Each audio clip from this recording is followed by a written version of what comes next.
Bonjour Isabelle. Bonjour Hélène. On se retrouve aujourd'hui pour le 57e cycle d'investigation. Et comme d'habitude, en fait, tu ne connais pas le sujet avant même d'entrer en hypnose.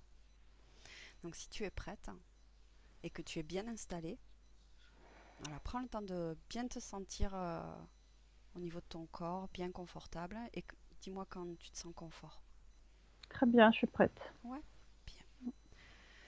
Alors je t'invite à fermer les yeux et à prendre une grande inspiration profonde et une expiration tout aussi profonde.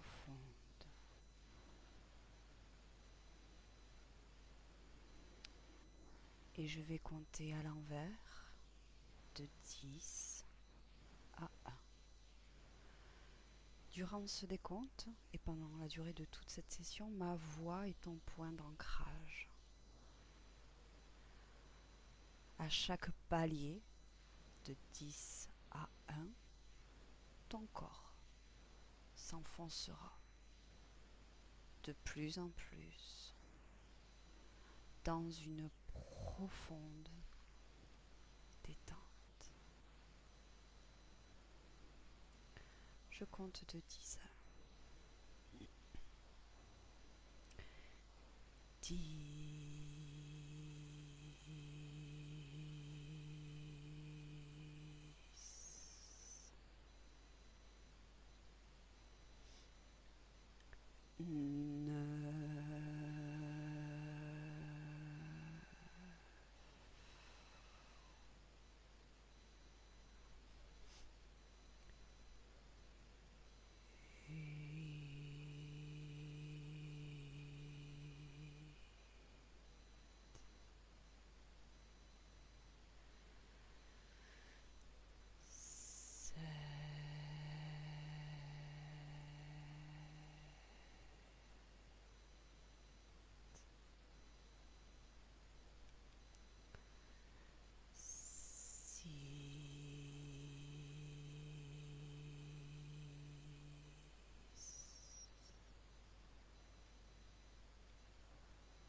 Maintenant, Isabelle, je vais compter de 1 à 3.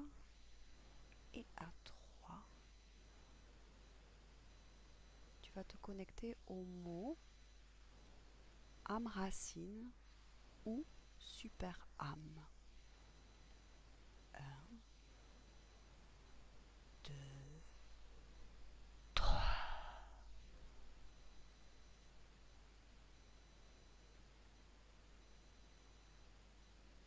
Qu'est-ce que tu perçois ou visualises avec les mots âme racine ou super âme? Là, je vois un. Je suis pas sur Terre, je suis dans l'espace et je vois un halo d'énergie bleue qui a la taille d'un être humain qui rayonne en fait. Voilà, c'est un champ d'énergie. D'accord. Tu perçois un champ d'énergie de forme humaine, c'est ça?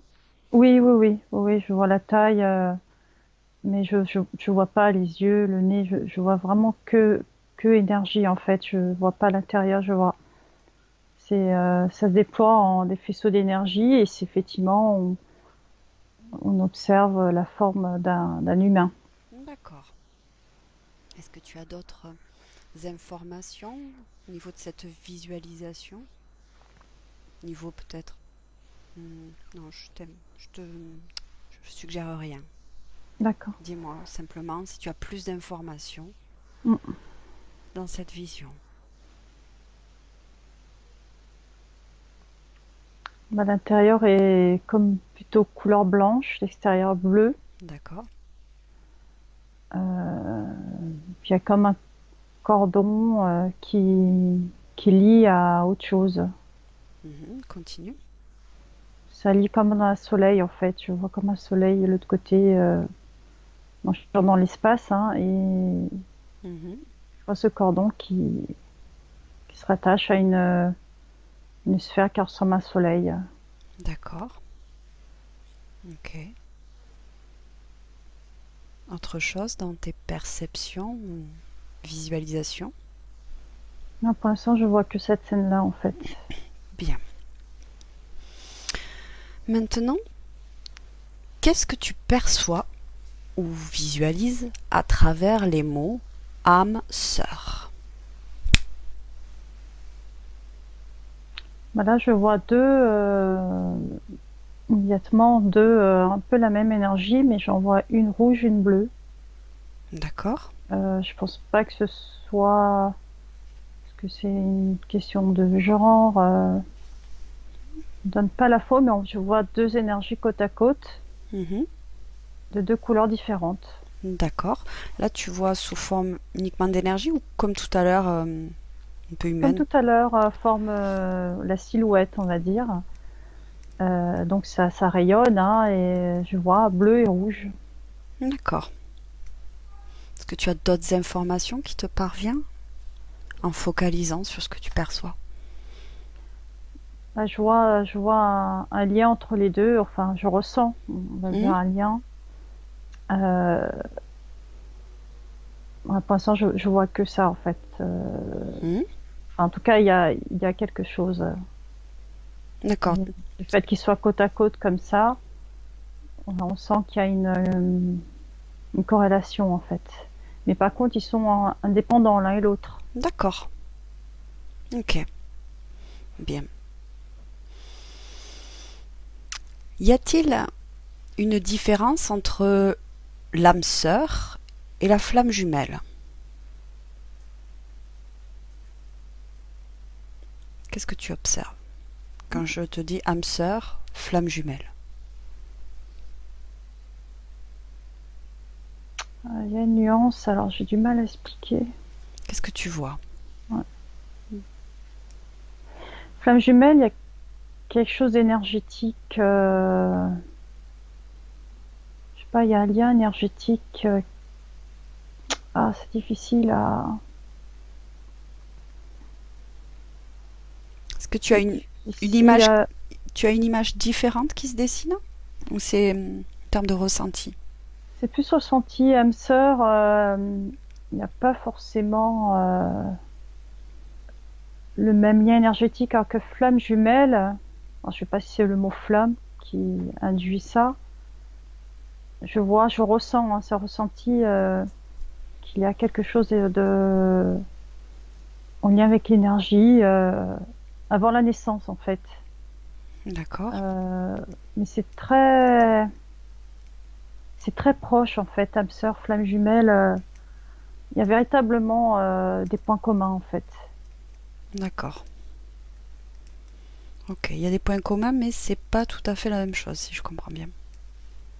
Ouais, je ressens une nuance en tout cas. Je ressens une nuance, ouais. D'accord. Ok, bien. Comment perçois-tu cette différence? Si tu focalises ton attention sur la différence entre âme sœur et flamme jumelle, comment la perçois-tu cette différence? La flamme jumelle, on dirait qu'elles viennent un peu comme une famille d'âmes, un peu de la même source, qui a une origine qui est très lointaine et qui les relie. Mhm. Âme sœur, je dirais que ça serait plus en lien avec un certain nombre de correspondances, d'affinités, de façon de travailler, de fonctionner, de dons, de capacités, et qui fait que ces deux êtres s'attirent en fait, se reconnaissent. D'accord. Euh, Flamme jumelle, il y a quelque chose qui est d'ordre, je dirais, cosmique. Mhm. Enfin, ouais, je ressens une chose comme ça. D'accord. Comment pouvons-nous reconnaître une âme sœur?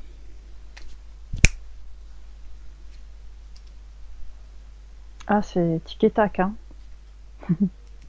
D'accord. C'est, disons, la complicité, une compréhension mutuelle des choses, comme si elles se reconnaissaient. Il y a une connexion, en fait, immédiate, d'âme à âme. Dans le âme sœur, du coup, effectivement, ça prend tout son sens. Mhm. Donc, il y a vraiment une connexion d'âme à âme. Voilà, donc je pense sur Terre, il y a des personnes qui se croisent à un moment donné. Alors, je sais pas si c'est loi d'attraction, ça c'est moi qui le dis. Mais il y a comme des attractions, enfin parce qu'il y a véritablement des points de vue énergétiques, une corrélation, en fait, un lien qui se fait immédiatement. Mhm. D'accord. Autre chose sur la comment reconnaître une âme sœur? Bah, c'est ça, immédiat, il n'y a pas de mental, en fait, c'est évident. D'accord. Mhm. Euh, L'évidence. ouais. Après, c'est vrai que c'est dur parfois, on pense pas forcément à ce mot. On croise des gens avec qui on a des affinités, des liens très forts. On pense pas forcément à ça, mais c'est quelque chose qui est immédiat, qui est vraiment pas de l'ordre du mental, en fait, qui est très intuitif. D'accord. Bien. Maintenant, cherche les dynamiques ou les facteurs qui permettent aux âmes sœurs de se retrouver pendant leur propre parcours de vie.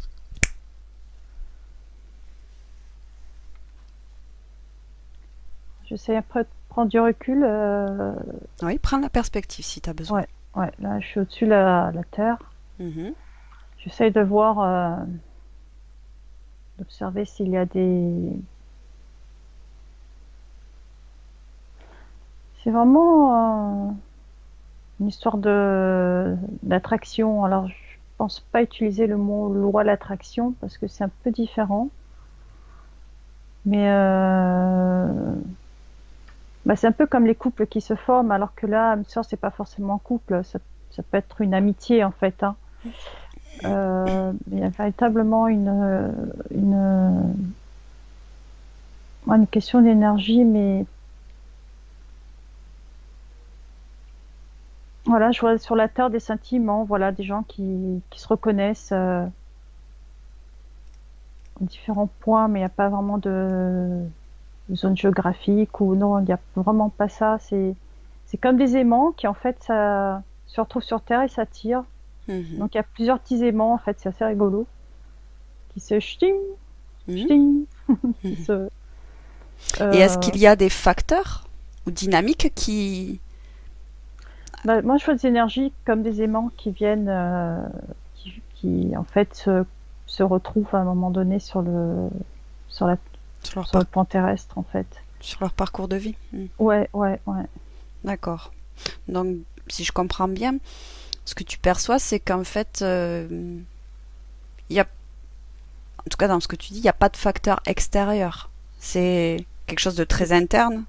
Ouais, oui, oui, De, oui, je vois plus ouais, l'énergie des personnes vraiment qu'elles émettent, qui vont créer ce système d'aimants et qui vont attirer à un moment donné une énergie qui les corresponde et qui synchronise en fait. C'est vraiment une synchronicité, que ce soit en amour et en amitié. Hein. C'est pas forcément des gens qui se mettent en couple, ça peut être des belles histoires d'amitié. Il y a des amis, ils sont amis pour la vie. Hein. Mm. Et je vois véritablement une connexion d'ordre énergétique. D'accord. Bien. Quel genre de rapports peuvent être générés entre âmes sœurs?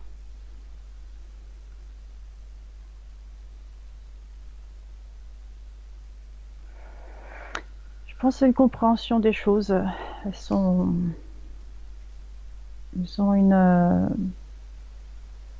la même compréhension des choses. Donc tout est fluide, une fluidité. Même si elles se parlent pas, un regard, c'est évident en fait. Il y a pas. Moi, j'entends le mot fluidité, évidence, et il n'y a pas vraiment de questionnement. Tout est plus facile. D'accord. Ok. Durant le parcours de vie, chaque être humain peut-il rencontrer sa propre âme sœur ou plus qu'une? Alors moi, j'entends plus qu'une. Hein. Il y en a pas. J'entends pas qu'il y en ait qu'une en fait. D'accord. Ça contredit même un peu ce qu'on peut penser, à savoir qu'il n'y en a qu'une et que c'est l'amour de sa vie. C'est souvent un peu l'image qu'on a. Ça, c'est moi qui le dis. J'ai toujours pensé ça personnellement. Mais là, ce que je vois, c'est pas ça. C'est-à-dire que l'âme sœur, elle peut se manifester, comme je disais, en amitié, à un moment donné, même au travail, hein, un collègue, un confrère, vraiment, moi je vois le mot multitude en fait. Il y en a pas, alors il n'y en a pas 36 000 hein, non plus. Hein. C'est vraiment en nombre limité. Ça par contre, c'est évident. On n'en croise pas tous les coins de rue. Donc c'est. Mais en tout cas, j'en vois pas qu'une, contrairement à ce qu'on peut croire sur Terre. Enfin, même que moi personnellement, je croyais, oh là là, oui, mon âme sœur, faut que que je le rencontre. Je me suis toujours dit ça, et en fait, là non, quoi. On peut en avoir plusieurs en amitié, ce que j'ai dit tout à l'heure. D'accord. Pourquoi alors, par rapport à la question, hein, durant le parcours de vie, chaque être humain peut-il rencontrer sa propre âme sœur ou plus qu'une? Donc, la réponse, j'ai bien compris, c'est oui, et même plus qu'une. Pourquoi? De quoi cela dépend?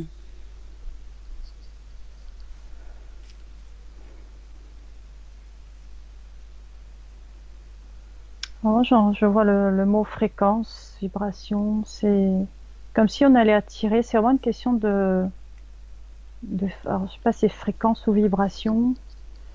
J'arrive pas. Mais en fait, plus on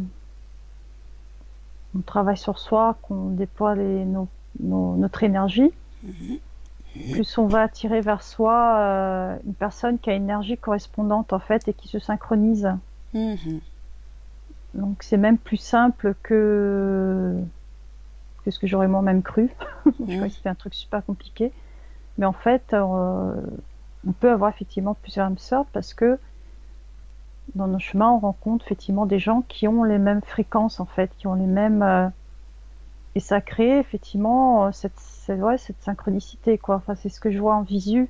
Des gens avec, je vois leur corps énergétique qui viennent se reconnaître, en fait. Se matcher. D'accord. Ok. Bien. Autre chose? Non, là, j'ai pas de... Et par contre, l'âme, comment tu Flamme jumelle. Par contre, je la vois toujours dans l'espace. Je la vois dans un autre plan, c'est marrant. D'accord. Ok, ton esprit s'est orienté vers flamme jumelle en comparaison, pourquoi?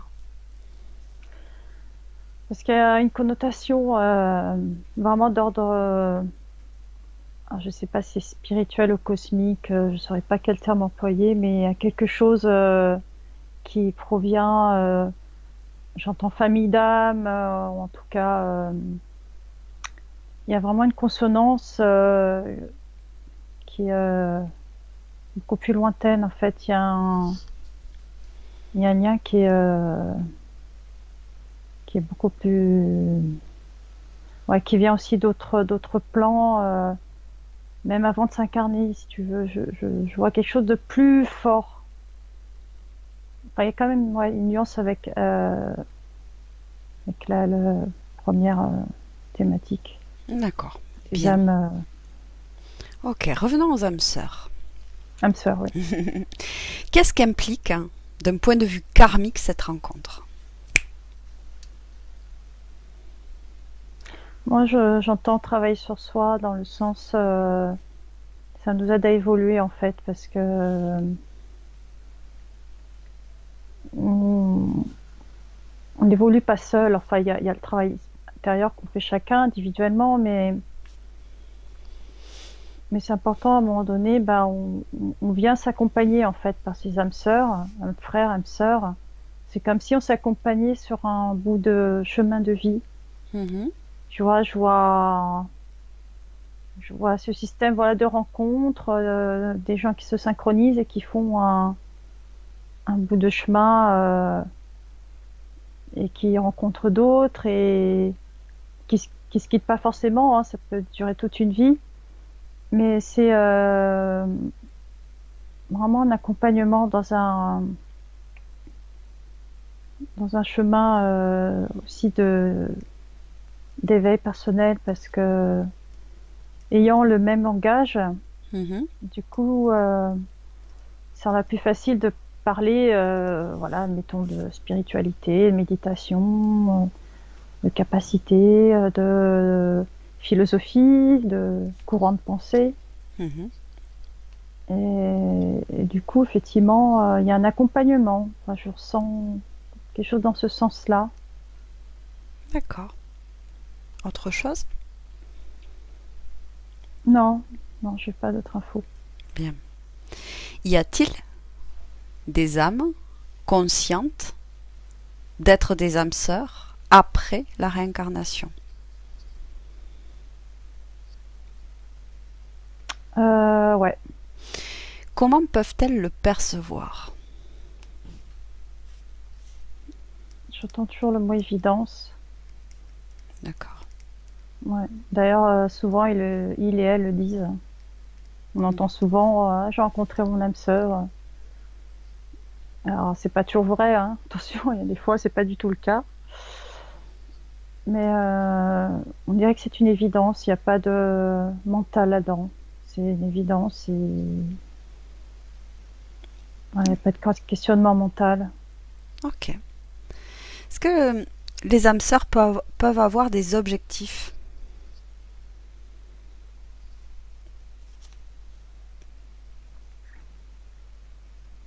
Dans quel sens tu peux développer? Il n'y a pas de spécification, c'est ce qui te vient. Les âmes sœurs peuvent-elles avoir des objectifs? En commun ou chacun? Ce qui te vient. Ce qui me vient? Ouais. Moi, j'ai toujours cette thématique d'évolution personnelle, hein. D'accord. Comme si ça les aidait à avancer sur ce chemin-là, et pas avancer en solitaire. Comme si c'était des opportunités en fait pour avancer dans leur élévation de plan de conscience. C'est D'accord. comme des aides en fait. C'est comme des. Je vois la mer, il y a comme des bouées Mhm. en fait qui font des repères comme ça pour les radars. C'est voilà, comme des piliers qui viennent comme les petites pierres du petit poussé qui met les petites pierres. Voilà, c'est véritablement bénéfique pour celui ou celle qui sait le voir. Mhm. Parce qu'il y en a qui ne captent pas et qui passent à côté, en fait, qui disent que c'est des affabulations. Enfin, ça, c'est moi qui le pense, en fait. D'accord. Bien. Les âmes sœurs peuvent-elles vivre des expériences dans des autres planètes et dans des êtres non humains?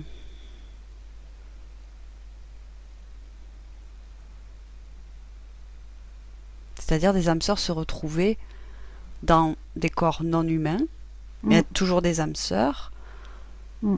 ou sur d'autres planètes en étant toujours des âmes sœurs.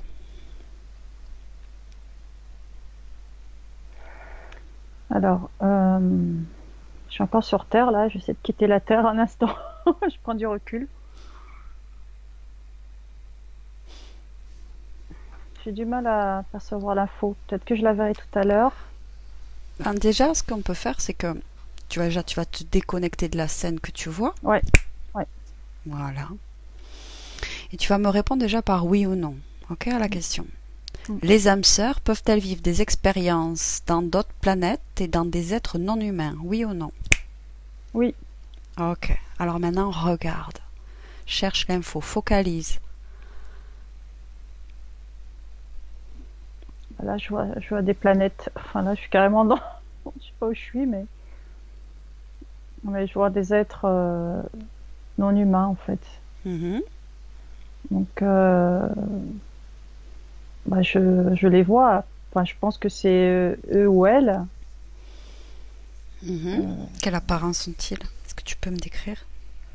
Mais ils sont plutôt, ça ressemble à des grands gris, mais pas comme, pas, ils ont une grosse tête, petite mâchoire, ils sont grands, mais bleus. Moi, D'accord. je les vois bleus. Bon, ils me voient pas, hein. Mhm. Je les sens pas du tout, dangereux ou pas. C'est vraiment une vision d'ensemble, en fait. D'accord. Donc, il y a des âmes sœurs là-bas aussi. D'accord. Ils ont la télépathie je vois leur gros crâne. Mhm. On sent, parce que je vois des ondes. Mhm. Et donc, ils ont la télépathie qui est amplifiée par rapport à nous. Du coup, on se connecte rapidement, quoi. Mhm. Ok. Bien. Quitte cette scène. Ouais, ok.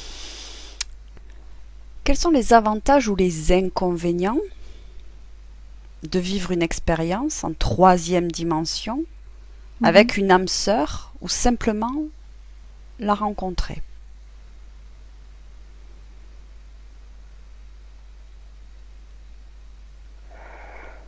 L'avantage, c'est une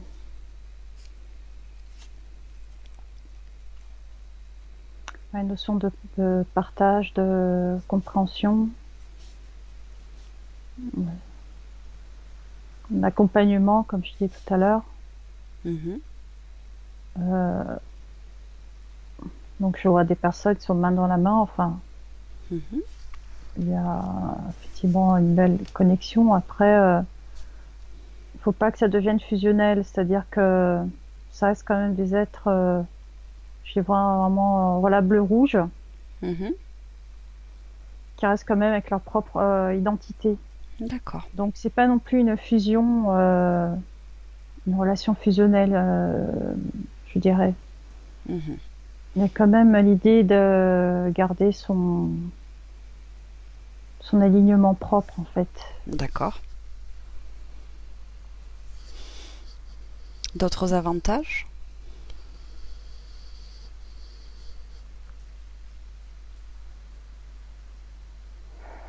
Ah, c'est ce que je disais tout à l'heure, j'ai même info, ça aide à avancer dans la compréhension des choses, le fait de pouvoir partager, de se comprendre.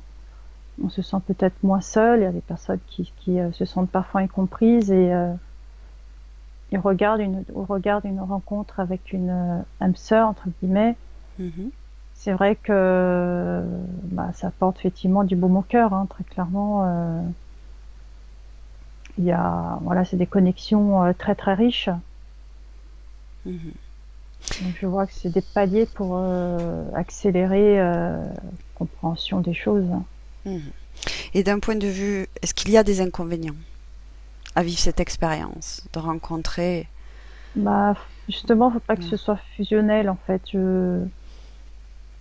Qu'est-ce qui se passe si les âmes sœurs tombent dans la fusion? Regarde. Ouais. C'est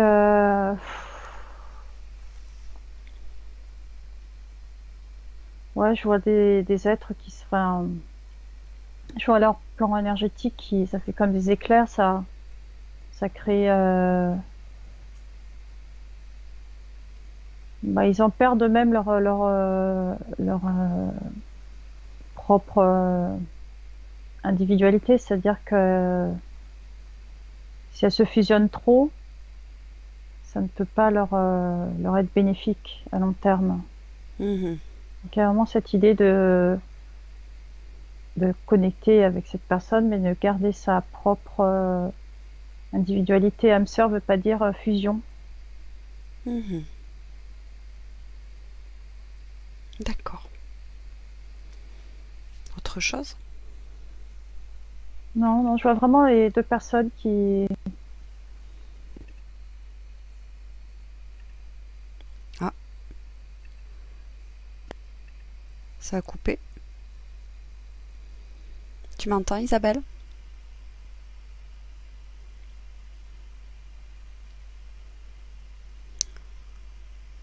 Est-ce que tu m'entends?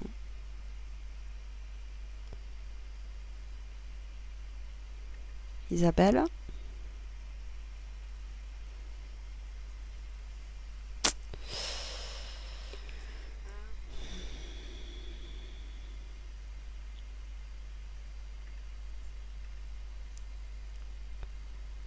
Est-ce que tu m'entends? Si tu m'entends... Ah, ça y est. Oui, ça y est, oui. Du coup, Oui. quand je te disais à ma question autre chose, est-ce qu'autre chose te venait? Non, non, j'ai pas d'autre chose. Ok, comment tu te sens? Ça va, ouais, ouais. Ok, Mm. bien. Alors maintenant, on a terminé cette partie de protocole, hein. On est sur une partie libre. Mhm.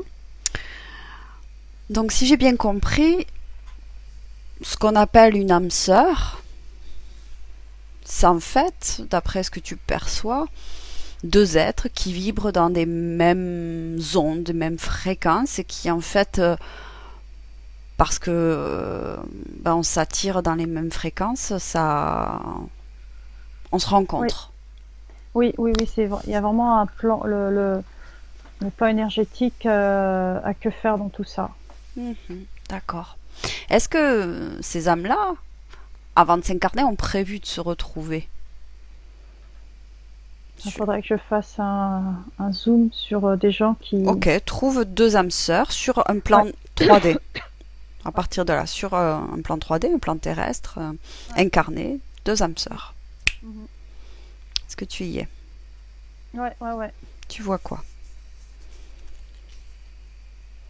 Tu vois qui? Bah, je vois deux amis.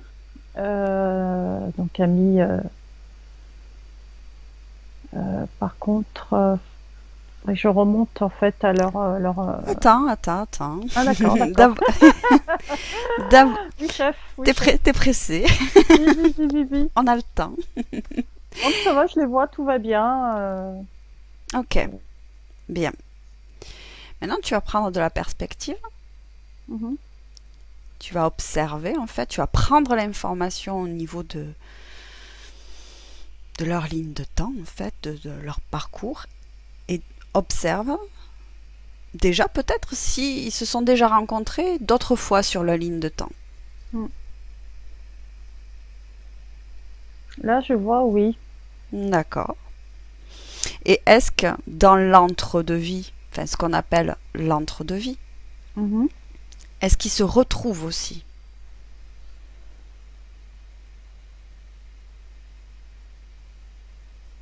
Là, je vois, oui. D'accord. Ok. Et si tu remontes leur ligne de temps, Mhm. avant de s'incarner sur Terre, est-ce que ces ces âmes, ces êtres étaient déjà en relation? Oui, mais j'ai du mal à voir le point de départ en fait de tout ça. Vas-y, va au point de départ. Oh là, ah, là, là, je suis dans l'espace là, je sais pas où je vais là. Eh ben, va, accélère le temps, va Ouais. directement à la racine. Là, je vois la source, entre guillemets, en tout cas, un point de départ énergétique, je sais pas comment l'appeler.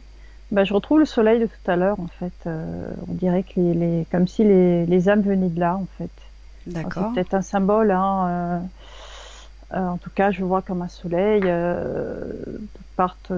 des formes de vie qui viennent s'incarner partent. Mhm. D'accord. Et tout à l'heure, par exemple, tu voyais une énergie bleue, une énergie rouge. Est-ce Oui. que... Et tu me disais tout à l'heure, durant le protocole, qu'on pouvait avoir plusieurs âmes sœurs. Alors, Mm. là où tu te trouves, est-ce que tu en vois par 2, par 4, par 6, par 8, par Mm. 5, par... Comment? Mm. Comment tu vois les choses? Mm. Si tu prends la perspective. Ouais.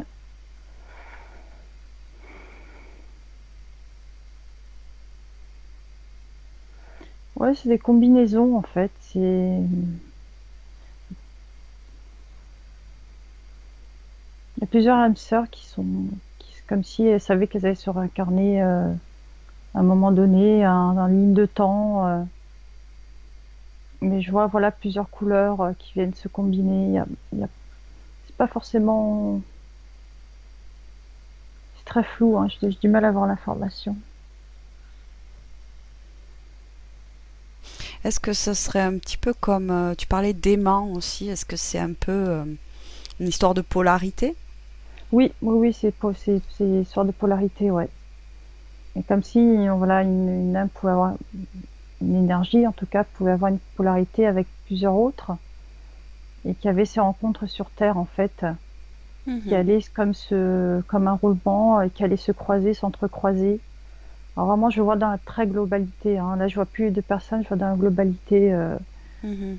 Faut avoir l'info, sinon je capte pas, et je vois effectivement, voilà, en fait, ces âmes qui viennent se réincarner dans plusieurs vies et qui se retrouvent dans une autre vie. Enfin, ouais, il y a une question vraiment. De toute façon, c'est la polarité, hein. C'est de la. Mhm.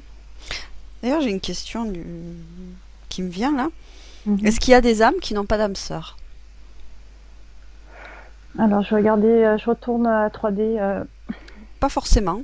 Non, pas forcément. Déconnecte-toi juste de ce que tu vois, de cette scène. Ouais, ouais. Et à la question, est-ce qu'il y a des âmes qui n'ont pas d'âme sœur? Dis-moi ce qui te vient spontanément. Alors, Oui, moi, on me dit non. d'accord. Il y a, il y en a une, toujours une quelque part. Ouais, j'entends non. D'accord. Il y a toujours Je une sais pas. polarité entre Oui, deux âmes? ouais. D'accord. Pourquoi? Comme si c'était quelque chose de naturel, une loi de la nature, ou comme toute énergie, tout va à un moment donné se synchroniser en fait. C'est comme si c'était une loi. Alors, je sais pas le mot cosmique, je sais pas quel mot employer. C'est comme si D'accord. c'était évident, quoi, en fait, que énergétiquement, c'était aussi une réalité, et qu'à un moment donné, une personne, même s'il rencontre qu'une âme sœur, effectivement, il ou elle la rencontre ou le rencontre à un moment donné. D'accord. Et si j'ai bien compris aussi ce que tu disais, en fait, rien ne sert de chercher Ouais, son âme c'est ça. sœur. Ouais, c'est ça. En gros, en création de décodeur, ouais. Parce que Mhm. c'est comme c'est une question de polarité énergétique. Ouais, c'est comme, ouais, c'est ça, ouais, ouais, c'est ça qui me vient. D'accord. Rien ne sert de la chercher et elle n'est pas là pour combler quelque chose en fait. Non, non, non, non, D'accord. Elle n'est pas là pour combler un vide ou un manque, une blessure. non, Elle est indépendante. ouais. Ok. Eh bien, déconnecte de cette information, de ces informations. Mm. Et tout à l'heure, tu me parlais de flammes jumelles qui avaient une légère nuance. Est-ce que tu peux revenir sur cette information Ouais, et comparer deux ouais. âmes sœurs et deux flammes jumelles? Voilà, pour le coup, c'est comme si flamme jumelle, je voyais, je retourne à ce soleil, hein, comme s'il y avait comme une boule d'énergie et qui, un peu comme l'ovule des jumeaux qui se divise en fait, comme si, Ah, d'accord. ouais, donc quelque chose de ce genre-là. Donc ça crée deux énergies distinctes qui vont partir dans d'autres lignes de temps. Mhm. Mais vraiment, je vois un phénomène De division ouais, de... énergétique en amont des incarnations en fait. D'accord, donc tu veux dire par là qu'en fait là il n'y a pas de notion de polarité dans les flammes jumelles. Non, il y a quelque chose de plus fort en fait qui vient à l'origine même de leur source de vie quoi. Quelque chose où qu'elles viennent de la même de quelque chose de commun au même endroit au même enfin. Disons que d'après ce que je comprends de ce que tu dis, Mm. deux âmes sœurs c'est deux étincelles, deux essences, deux êtres, mais de polarités différentes. Oui, qui s'attirent, mais c'est Qui des êtres s'attirent, indépendants. Tandis voilà, que et flamme qui ont... jumelle, c'est comme si une de ces âmes sœurs se divisait en deux et avait aussi oui, une flamme jumelle, c'est ça? Donc oui, on va c'est dire plus fort, ouais. que si un rouge se divise en deux, ça va faire deux rouges. Oui. Ok. Oui, il y a quelque chose, ouais, de plus fort. Hein, ouais, parce que j'ai vraiment de la source en fait, avec cette comme division. Il y a une nuance, ouais, une nuance, Mhm. ouais. D'accord. Et est-ce que, puisque c'est vrai que c'est un sujet qui est souvent évoqué, les flammes jumelles aussi, Mhm. est-ce qu'une flamme jumelle se cherche ou se trouve?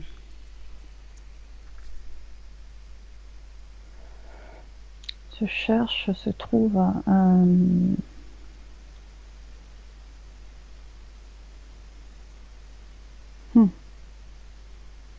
Moi, j'entends oui. J'entends oui. Dans la Pourquoi? ligne de temps, il y a. Pourquoi? J'entends mon reconnaissance. Est-ce qu'il y a des inconvénients à avoir une flamme jumelle? J'entends non. D'accord. Ok. Est-ce que tu Non, as d'autres informations? non, c'est une belle, comment? C'est un beau lien en fait, hein, vraiment. C'est très proche de d'âme sœur, âme frère, mais c'est très beau et je vois beaucoup de couples en flamme jumelle en fait aussi. Je vois des couples qui s'aiment pour toute leur vie. Enfin, c'est des histoires incroyables. Puis aussi des belles histoires d'amitié, hein, mais c'est très fort. D'accord. Est-ce que, Voilà. pareil, quittes cette scène Oui. et, pareil, tu vas me répondre par oui ou par non. Est-ce que toutes les âmes ont une flamme jumelle? Non, D'accord. non, Ok. pas forcément. Non, c'est vraiment pas. J'ai pas l'impression que ce soit si courant en fait. C'est plus facile de rencontrer des âmes sœurs, âmes frères, que flammes jumelles où il y a vraiment quelque chose qui vient de l'origine. Mhm. Ok, bien. Très bien. Donc maintenant, on a terminé. Donc Ouais. Isabelle, maintenant, tu te déconnectes de Ouais. tout et de tous. Mm. Tu te déconnectes de toutes ces images, de toutes ces scènes et de toutes ces informations et tu reviens à toi. Mhm. Uniquement à toi, à ton énergie, à ton espace, dans ton corps. Et je vais compter de 1 à 3. Et pendant que je compte, ton corps va commencer à se réveiller. À 3, tu seras ici et maintenant dans notre temps présent au moment où je suis en train de te parler. Avec le 1, ton corps est en train de se réveiller. Il est de plus en plus léger et récupère sa propre force. Ton énergie est centrée, équilibrée. Tu augmentes tes fréquences au niveau dont tu as besoin pour poursuivre ta soirée. Avec le 2, ton corps commence à bouger. Les pieds, les mains. Et tu te sens merveilleusement bien dans les fréquences que tu as choisies pour toi, qui parcourent tout ton corps, tous tes organes, toutes tes cellules, et qui t'amènent vers une sensation de paix, de joie, de bien-être partout dans ton corps. Et tu te sens parfaitement bien. Et ton esprit est clair. Et avec le 3, tu ouvres les yeux. Ok. Comment tu te sens? Très bien. Ouais, physiquement? Oui, très bien. Ton état d'esprit? Très bien aussi. Bon, super. Bien écoute, Isabelle, je te remercie beaucoup pour ta participation. Merci à toi, Hélène. Et je te dis à une prochaine fois.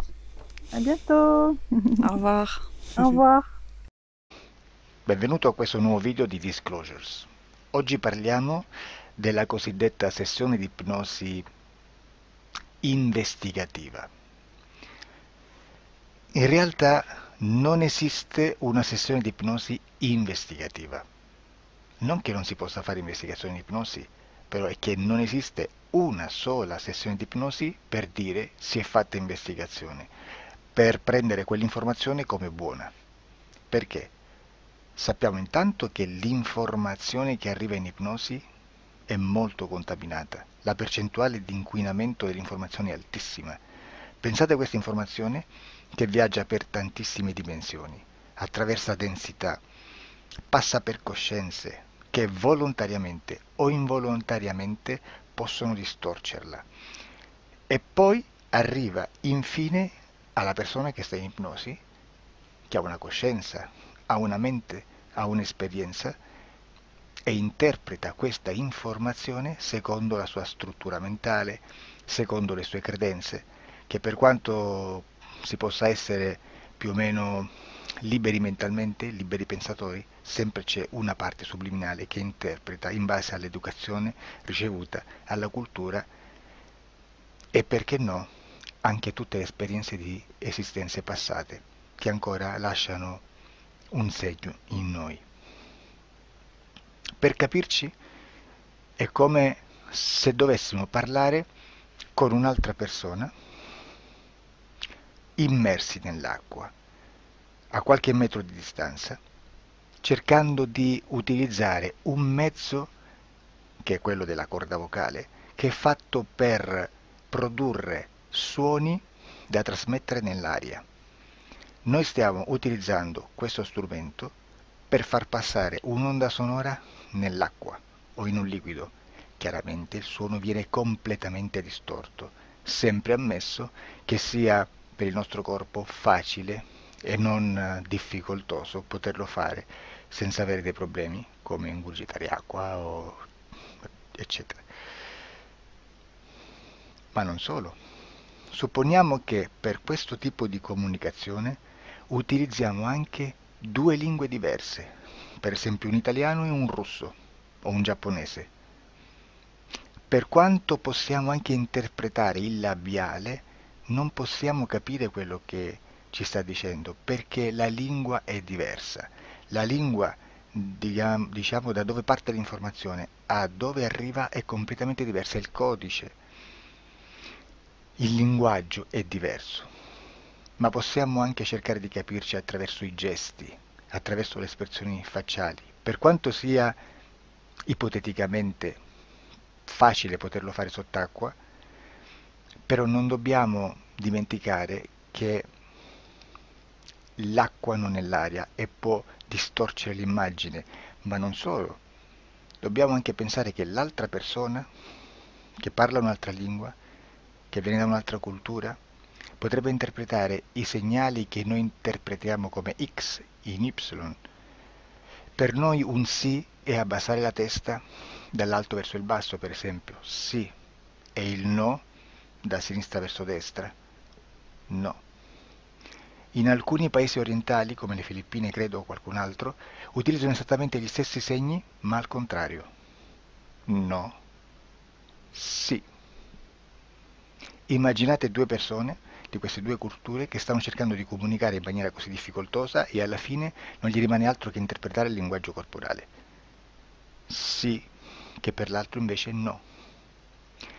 Cosa voglio dire con questo esempio estremo?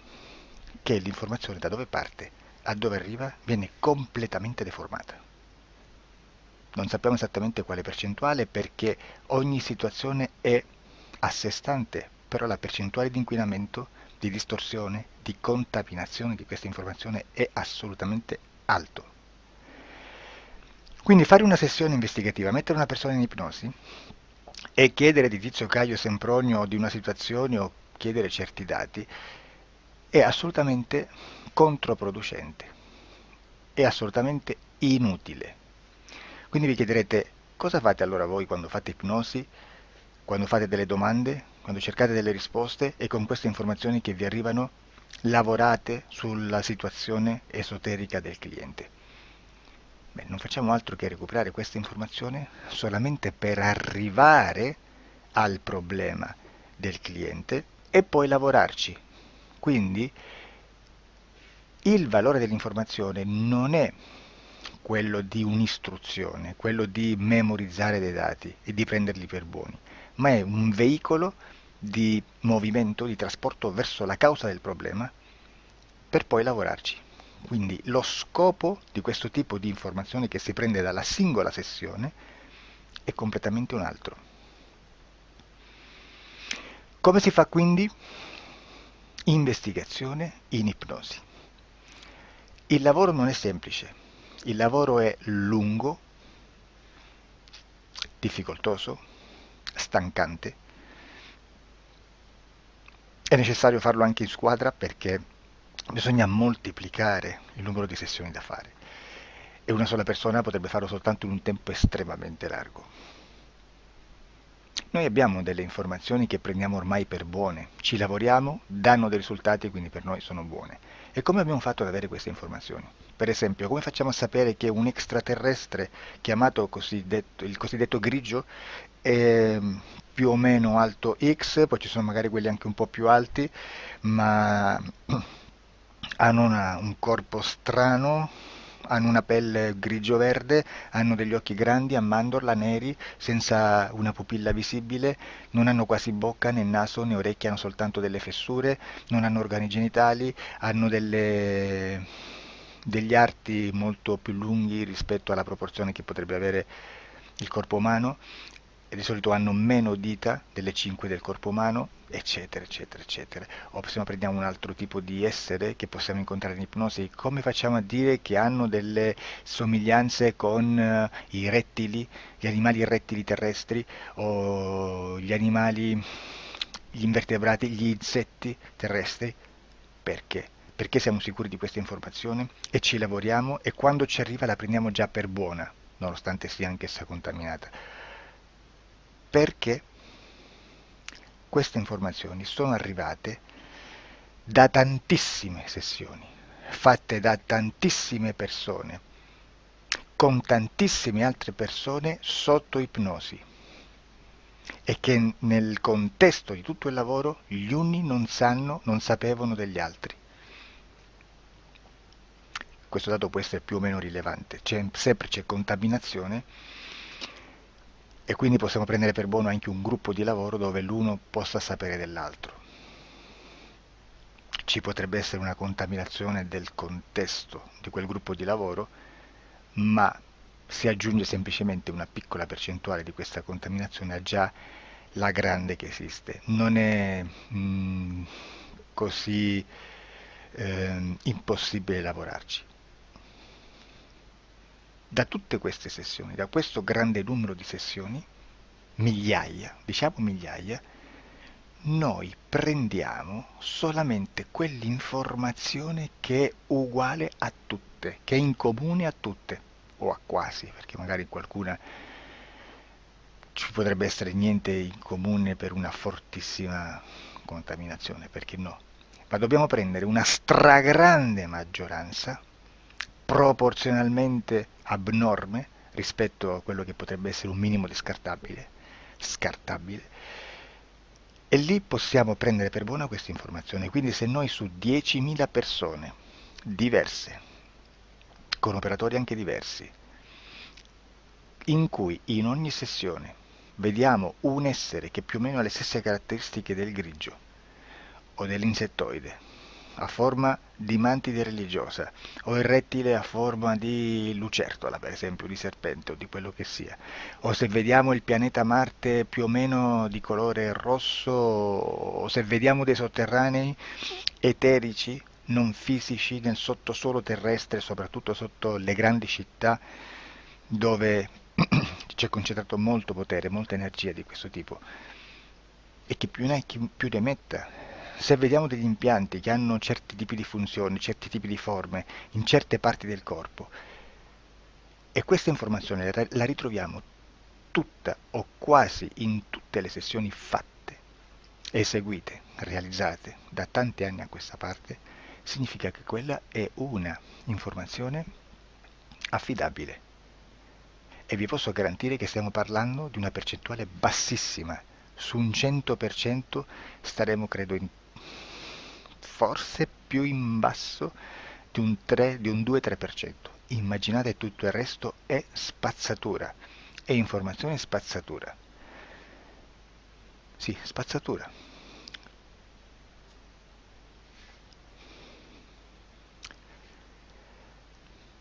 C'è anche un'altra cosa da dire. Supponiamo che un operatore faccia un'ipnosi e voglia andare a vedere cosa fa Tizio, cosa fa Caio, cosa fa Sempronio. Arrivano delle informazioni e si dice che Tizio è biondo, Caio è zoppo e Sempronio è uno sportivo. Intanto già abbiamo detto che una sessione soltanto non serve, d'accordo? Ma poi c'è da dire che una coscienza, un essere, in ambiente subliminale, la sua parte subliminale potrebbe non dare autorizzazione a questa fuoriuscita di informazioni. Mi potreste dire, e allora tu quando chiedi agli esseri cosa fanno, cosa non fanno? Beh, intanto la prendo sempre con le pinze, perché abbiamo sempre detto che tutto è molto contaminato e mi serve solo per dirigermi da una parte. Ma c'è anche da dire che se un essere interferisce con l'altro, ha aperto un canale di comunicazione a cui non può ovviare, a meno che non lo recida, non lo annulli. Quindi quando io faccio la domanda a un essere, se lo faccio attraverso l'interferito, mi arriva l'informazione per un canale aperto che sottostà alla volontà dell'interferito. Sulla volontà dell'interferito parleremo in un prossimo video disclosures. Però, se io voglio fare un'investigazione sopra Tizio, Caio e Sempronio, che non hanno nessun collegamento, nessuna interazione e nessuna interferenza con il soggetto con cui io sto realizzando l'ipnosi, non è detto che mi arrivi questa informazione. Assolutamente. Potrebbe esserci completamente un muro. Come potrebbe esserci informazioni, perché quell'altra parte potrebbe autorizzare comunque. Ma non è detto. E comunque quando ci arrivano informazioni, in una situazione di non interferenza o non interazione, non possiamo sapere esattamente se sono informazioni che ha autorizzato la parte subliminale dell'altra persona o dell'altro essere, o qualche altro essere, qualche altra entità furba approfitta della situazione, osserva quello che sta succedendo, si mette in mezzo, si fa passare per l'altro e dà informazioni ovviamente distorte, prima perché non è detto che debba conoscerle, e anche se fosse potrebbe manipolarle a sua volontà e a suo vantaggio. E quindi immaginate che situazione ridicola ci si viene a trovare, in quale situazione ridicola ci si viene a trovare in questi casi. Da qui si vede quando un operatore riesce a utilizzare l'informazione in ipnosi come per lavorare su un soggetto. Da qui l'osservatore attento delle sessioni di ipnosi riesce a capire se quell'ipnosi è un'ipnosi affidabile, un'ipnosi con un livello di informazione certa, con una alta percentuale di informazione certa. Non vi nascondo che in futuro potrei anche impostare un lavoro per decifrare che livello di certezza di informazione c'è in un'ipnosi, analizzandola e spiegando il perché, spiegando i meccanismi di analisi di un'informazione in ipnosi, che poi anche è molto istintivo. Supponiamo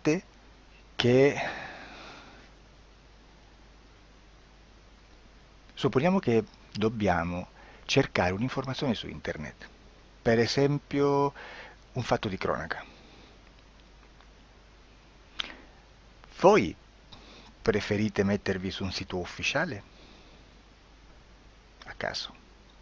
L'ANSA in Italia,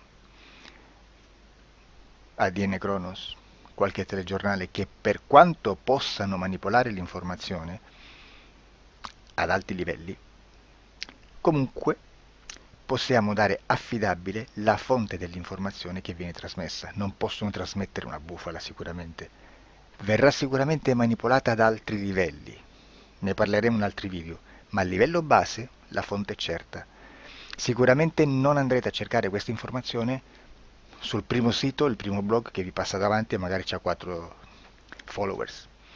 Perché? Perché non vi dà nessuna garanzia della certezza della fonte. Non c'è un controllo né nella struttura interna di questa agenzia di informazione e né dal grande pubblico, che per la quantità di persone che attingono quell'informazione si può dedurre se l'informazione è certa o meno, perché è un'informazione che passa in un pubblico così vasto che se ci dovesse essere una distorsione con la realtà è molto probabile che venga fuori. Credo che abbia detto quasi tutto sulle sessioni investigative. Prima di chiudere aggiungo che proprio per questo stiamo conducendo dei cicli di investigazione in ipnosi regressiva che comprendono tante sessioni con persone diverse, con una buona o eccellente suscettibilità ipnotica sicuramente, per poter indagare su spazi ristretti su alcuni temi. Perché dico spazi ristretti? Perché se andiamo a prendere eventi grandi nel tempo, nello spazio, storici, parlare di qualcosa di molto generico implica una quantità di sessioni abnorme. Immaginate se dovessimo fare una sessione investigativa sui buchi neri, quanta informazione ci sarebbe e quante informazioni da filtrare. Sarebbe quasi impossibile farlo in questa maniera. Ma se noi riduciamo lo spazio di investigazione, se noi prendiamo per esempio, investighiamo sulla pedofilia nella Chiesa Cattolica, ecco, se già restringiamo il campo d'azione è molto più facile che possiamo attingere informazioni affidabili, presuntamente affidabili, con un numero di sessioni sicuramente alte, ma ridotte rispetto ad altri tipi di sessioni molto più generiche, su temi molto più generici. Quindi per fare anche delle investigazioni su temi molto generici bisogna suddividerli in temi, in dettagli, per poi alla fine, quando tutta l'informazione è stata filtrata ed è stata dedotta l'informazione comune, si possono mettere insieme per cominciare a costruire il quadro, mettere insieme tutti i puzzles. Questo è il vero senso dell'informazione in ipnosi, quando si fa ipnosi investigativa. La sessione per risolvere una problematica, un problema, con una presunta origine esoterica di un cliente, di una persona, è un'altra cosa, sono altri metodi, altre tecniche e l'informazione si usa in un'altra maniera, ha un altro scopo. Grazie, ci vediamo al prossimo video. Disclosure. Ciao.